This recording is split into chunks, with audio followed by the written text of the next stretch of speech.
Você sabe como funciona o mercado de ações? Deixa eu te dar um contexto de como tudo começou, porque ajuda bastante a entender a dinâmica do mercado. E também, claro, porque a história é bem interessante. Lá pelos anos 1500, 1600, como todo brasileiro deve saber, caso tenha estudado a história do Brasil, claro, rolaram várias navegações, né?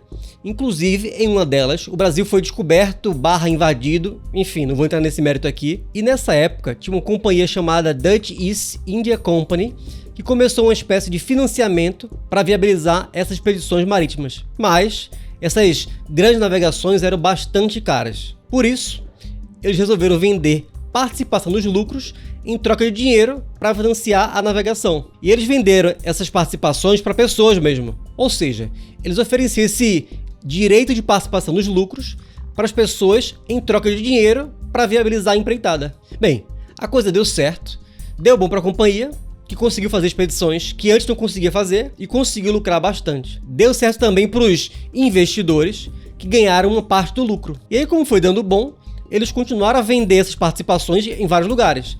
Portos, tavernas, enfim. Isso é basicamente um mercado de ações não oficial, já que ele nem existia na época, né? O mercado foi evoluindo e hoje em dia não se compra mais participações em portos e tavernas, né? Toda uma infraestrutura e arcabouço legal, jurídico, tecnológico já existem e o mercado é globalizado. Inclusive aqui no Brasil, há não muito tempo atrás, as negociações eram feitas no grito, nos famosos pregões viva voz.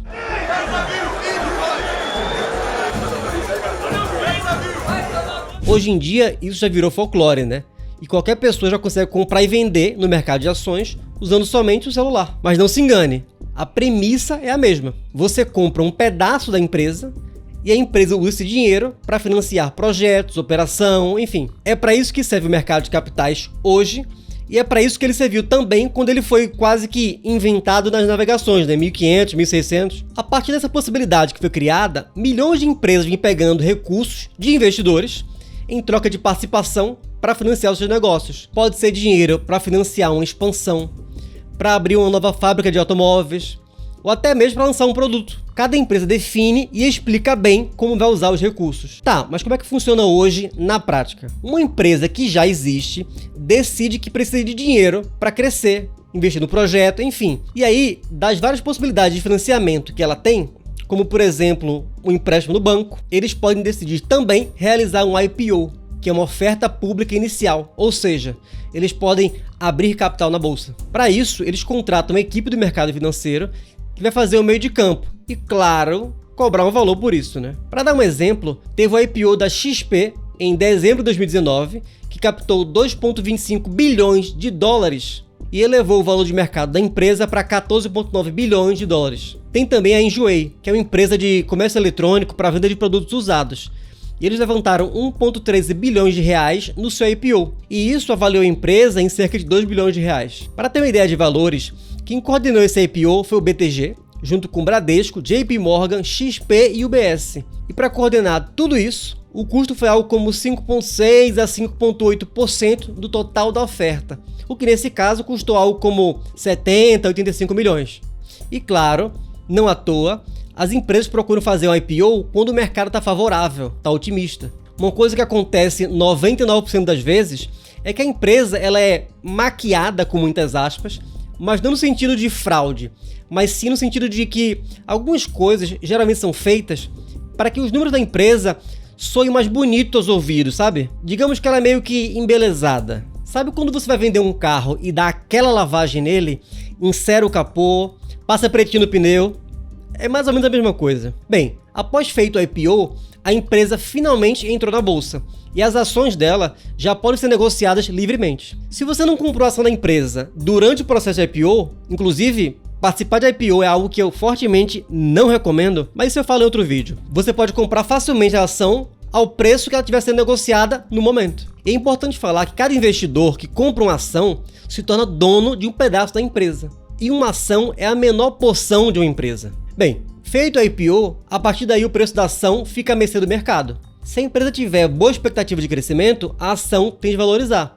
E o contrário também acontece. Sobre isso, há muito debate, mas uma coisa é 100% verdadeira. O preço de uma ação sobe porque existe mais gente querendo comprar e o preço da ação cai porque tem mais gente querendo vender.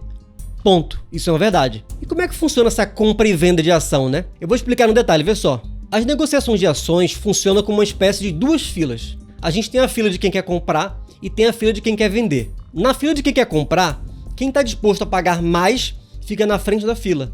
Já na fila de quem quer vender, quem está disposto a vender pelo menor preço fica à frente da fila. Ou seja, se eu tenho, por exemplo, a ação PAIX3 sendo negociada, tem gente querendo comprar ela a R$10. E também tem gente querendo comprar ela a R$ 9,90, R$ 9,80, R$ 9,50 e por aí vai.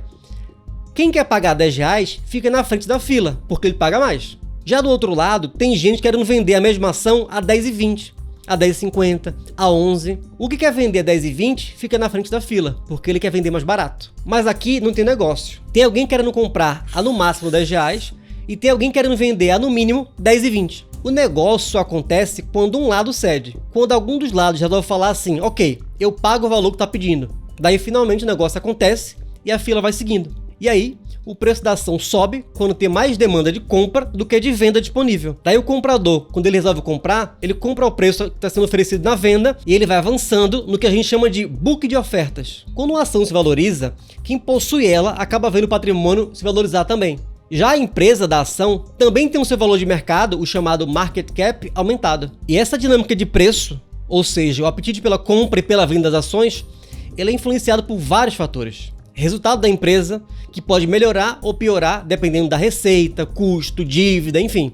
Concorrência, mudança na gestão da empresa, mudanças legais, tributárias, crises, liquidez. Por exemplo, um investidor ele pode querer vender uma ação para comprar uma casa ou um carro, por exemplo. Um fundo de investimento ele pode querer vender as ações porque o investidor que investiu no fundo quer o dinheiro de volta. Ou até mesmo uma crise global, onde todo mundo fica com medo e resolve vender na mesma hora. No fim das contas, diariamente o preço das ações sobe e desce. Quando você olha para poucos dias ou semanas, o comportamento das ações é praticamente aleatório. É um sobe e desce, enfim. Quando você olha com um horizonte de tempo mais longo, você vê que o valor das empresas geralmente tende a acompanhar os lucros dela. Dá uma olhadinha aqui nesses gráficos, ó. Cotação e lucro. E é por isso que se diz, e eu concordo e reforço aqui, que investimento em ações, ou renda variável de modo geral, é investimento de longo prazo. No longo prazo, as boas ações e os bons investimentos tendem a se valorizar. E a expectativa de retorno é superior ao que se vê na renda fixa. Agora, se você vai na euforia de investir em ações com horizonte curto de investimento, dias, semanas, meses, olha, você simplesmente está sujeito à sorte. E do meu ponto de vista, você não deveria investir no mercado de ações com esse pensamento. Se você gostou desse tipo de conteúdo, sinaliza aqui para o YouTube, dando um curtida aqui no vídeo. Aproveita para se inscrever também aqui no canal e recomendar o vídeo aos seus amigos. E ó, eu tenho uma leve impressão que se você gostou desse vídeo, vai gostar desse aqui também, ó. Um grande abraço e bora investir!